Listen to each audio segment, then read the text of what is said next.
everybody. Welcome to my new YouTube channel. What's it all about? Well, that's hard to say, but I thought I'd start with a little bit about where I've been and where I think I'm going, because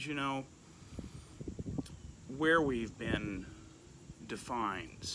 not really defines who we are, but everything we've done in our past sort of collectively adds together to make us who we are.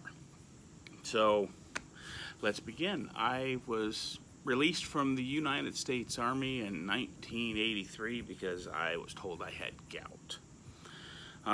If you're really curious about what gout is, you can look it up for yourself. It's really tough to deal with some days not so much, but it eventually wears on your joints, which made it harder and harder and harder to exercise as time went on. And of course, all I'd ever really wanted to do was be in the U.S. Army, so I bounced around a few jobs and settled on becoming an over-the-road truck driver, which was an awful lot of fun. I really liked that. Then about 4 years ago, I was diagnosed with diabetes. And I thought, well, I got to take care of myself. So I took 3 months off, actually went down to my mom's house because she has a pool literally right outside the back door. I went down there and she helped me, design my diet and eat right. And I jumped in the pool twice a day and did some walking in the pool. And that worked out really well. I dropped about 50 pounds in 6 months. I was eating right, everything was going good. I got back to work. I actually ended up, when I got back to work, got the job of my dream as one of their local drivers, and things were going just fabulous. And then one day I didn't feel really good, just tired, run down. So I went to the doctor and he said, well, maybe your blood pressure meds are off. So here, let's do this and this. And we changed a couple of drugs around, and about a week later, I went back and said, Doc, I don't feel right. And he said, well, let's do this. And he hooked me up to an EKG machine, which monitors your heart. And he's like, well, gosh, there's a little something in your EKG that I'm not real happy with. Let me send you over to my cardiologist and have him take a look at it. So I went over to the cardiologist the next day, and he said basically the same thing. He said, gosh, there's just a little spot in here I'm not real wild about. So let me go ahead and get you into the hospital, and we'll get you an angiogram so I can actually see what's going on in there. I said, okay, that's fine. But I've got Ohio State Bowl tickets for this weekend. Can it wait? I mean, are we going to be okay for me to go to the bowl game, or do I need to cancel my trip? He's like, oh, it certainly isn't anything that serious. Go to the bowl game. So I went down and went to the Ohio State bowl game. And then when I came back, he had me scheduled in for the following Friday to get my angiogram. And they're not supposed to knock you all the way out when they do that kind of stuff, but those drugs really affect me. So I was out like a light, and I woke up in a 9th floor cardiac critical care bed. And they told me that they had not done surgery yet, but they were going to as soon as they could get me in for a triple bypass surgery. Apparently I was 100% blocked in 2 arteries and 98% blocked in a third.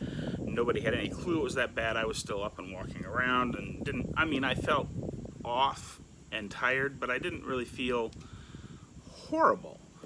So, but that was that. So I had the surgery, and wow, that was an experience. But the company I worked for, H&M Trucking, was really good about stuff. They continued to pay my salary for the 3 months after surgery, because you get 3 months to rehab from that type of a surgery.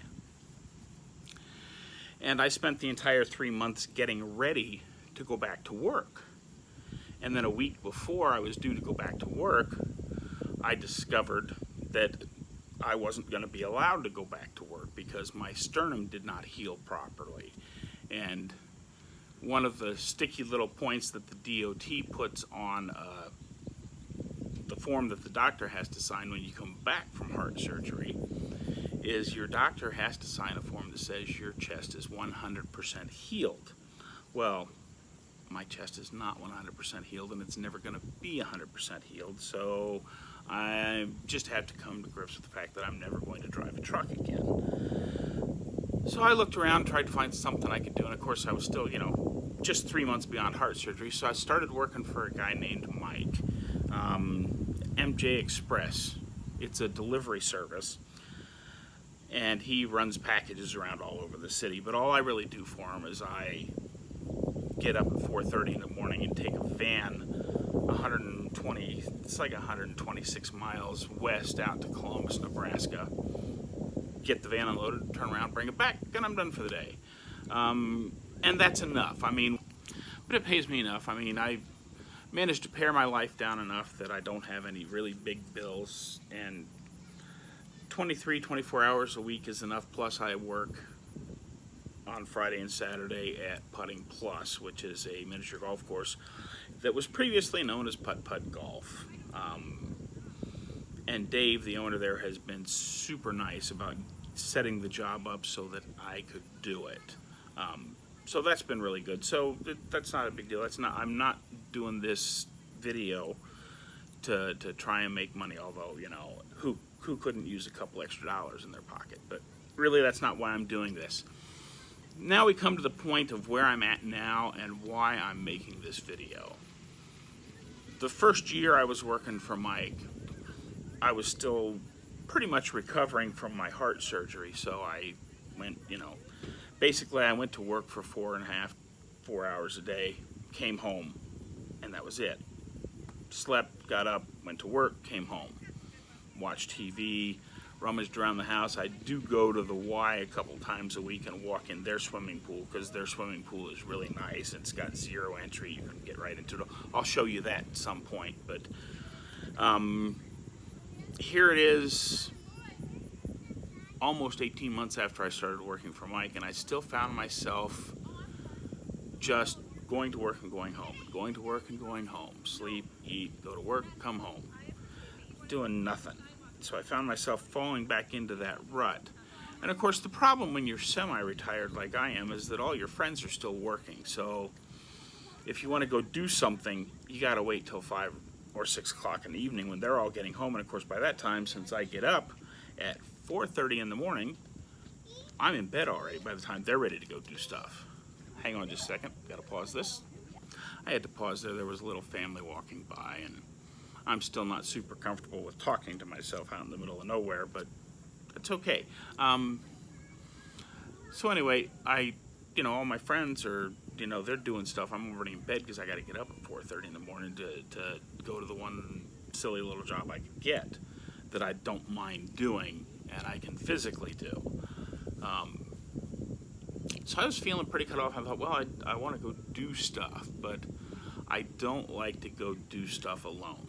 So I decided to suck it up and go do it anyway. This is the point in my video where I have to and hopefully I'll figure out how to put a link to his site down below. I have to tell you about Chrome Valdez.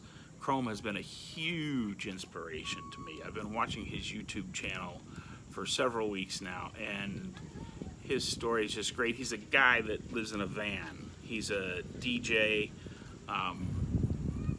and he's just a really super inspirational guy to listen to. So he just kept saying, just go do something, just go do something, just go do something. So I'm going to just go do something, but I don't like to do stuff alone. So I'm going to bring you guys with me.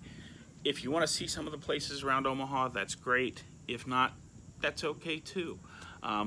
Which brings me to what you saw in the clip today. I'm here at Zorinsky Lake, which is literally a block and a half from my house, so it was easy to get to. School is starting here today. Most of the schools went back today. Those that didn't go back today go back tomorrow or Wednesday, so by next week everyone is back in school. So that's going to be the time for me to go check out some of the touristy places in Omaha, and I'm going to take you with me because that's where I want to go. I live very close to Boys Town. Yeah, that Boys Town, you've heard about it. I'm going to take you over there and show you Boys Town, what I can get into.